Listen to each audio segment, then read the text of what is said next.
আসসালামু আলাইকুম প্রিয় দর্শক, মজার রেসিপিতে আজকে গরুর মাংস দিয়ে লাউ রান্না করব। ভীষণ মজার, রুটি দিয়ে, পরোটা দিয়ে, এমনকি সাদা ভাতের সাথে অসম্ভব মজার। সবসময় তো ভুনা করেই মাংস খান, এভাবে একবার রান্না করে খেয়ে দেখবেন, সেম রেসিপিতে অনেক মজা পাবেন খেয়ে।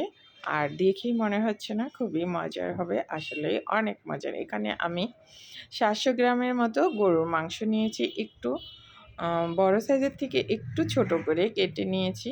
আমি আজকে প্রেশার কুকারে তাড়াতাড়ি রান্না করব, এতে করে মাংসটা জলদি রান্না হয়ে যাবে।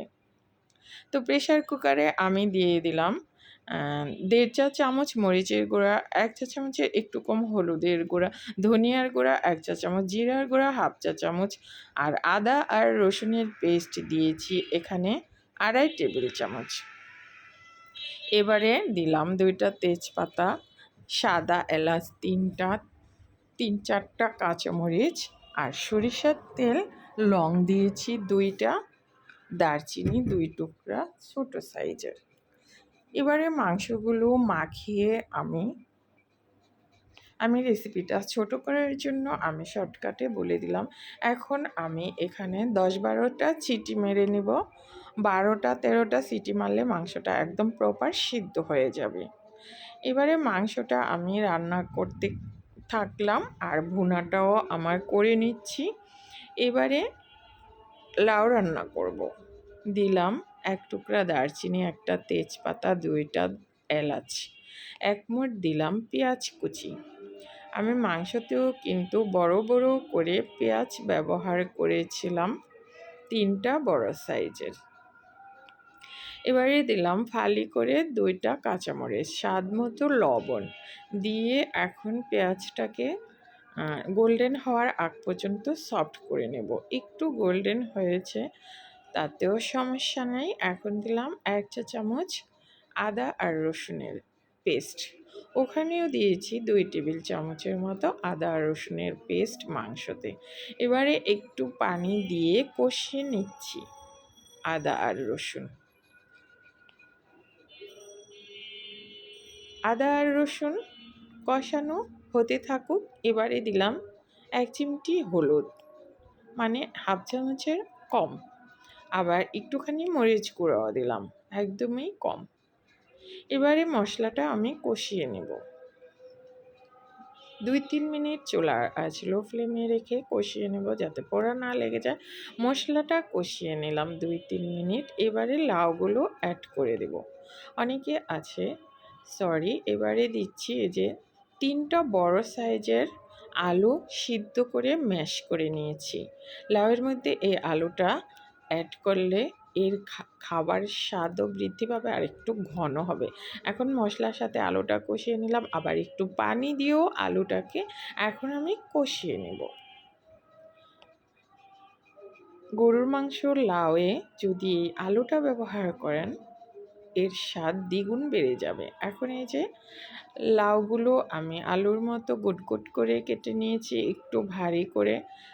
অনেকের আছে লাউয়ের গন্ধ ভালো লাগে না, সেক্ষেত্রে একটু ভাপিয়ে নিতে পারবেন হলুদ দিয়ে, এতে করে লাউয়ের গন্ধটা চলে যায়। আর আমার ভালোই লাগে, তাই আমি আর ভাপিয়ে নিলাম না। এবারে আলুর সাথে লাউটাকে কষিয়ে নিচ্ছি বেশ কিছু সময় ধরে, অর্থাৎ 4-5 মিনিট, 5-6 মিনিট লাউটাকে কষিয়ে নিলাম। এবার গ্রেভির জন্য গরম পানি দিয়ে দিচ্ছি। 3 কাপ ভর্তি করে গরম পানি অ্যাড করলাম এখানে।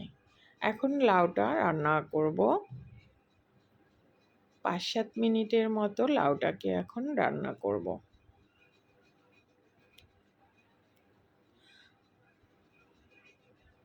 আর ঢেকে দিলাম। এখন আমার মাংসটা আমি ভুনা করে নিয়েছি। প্রেশার কুকারের ঢাকনা খুলে কিছুটা পানি ছিল, সেটাকে আমি টানিয়ে ভুনা করে নিয়েছি, দেখতে পাচ্ছেন। মাংস যেভাবে সব কিছু দিয়ে রান্না করে, সেভাবেই রান্না করে নিলাম মাংসটা। এখন লাউয়ের সাথে মাংসটাকে মিশিয়ে নিচ্ছি। মাংসটা লাউয়ের সাথে মিশিয়ে এখন 10 মিনিট রান্না করব।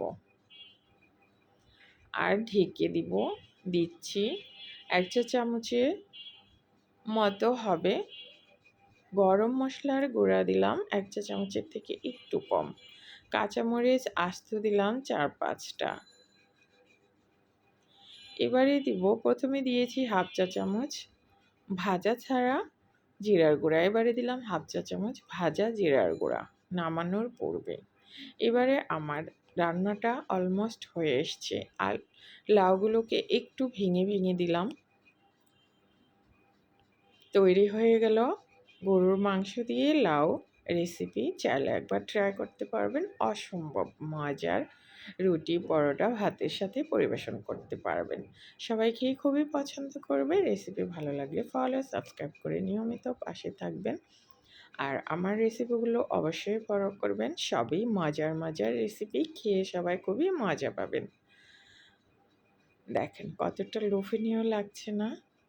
এই যে দেখেই মনে হচ্ছে না যে আসলেই রুটি দিয়ে বেশি ভালো লাগবে এই লাউ আর গরুর মাংস রান্নাটা। একবার অবশ্যই ট্রাই করবেন। সবসময় তো ভুনা মাংস খান, এভাবে একবার ট্রাই করে দেখবেন, ভীষণ মজার। সবাই ভালো থাকবেন, সুস্থ থাকবেন। এতক্ষণ ভিডিওটি দেখার জন্য সবাইকে ধন্যবাদ জানিয়ে বিদায় নিচ্ছি। আর অবশ্যই একবার রান্না করে খেয়ে আমাকে কমেন্টে জানাবেন আপনাদের কাছে কেমন লেগেছে। আল্লাহ হাফিজ।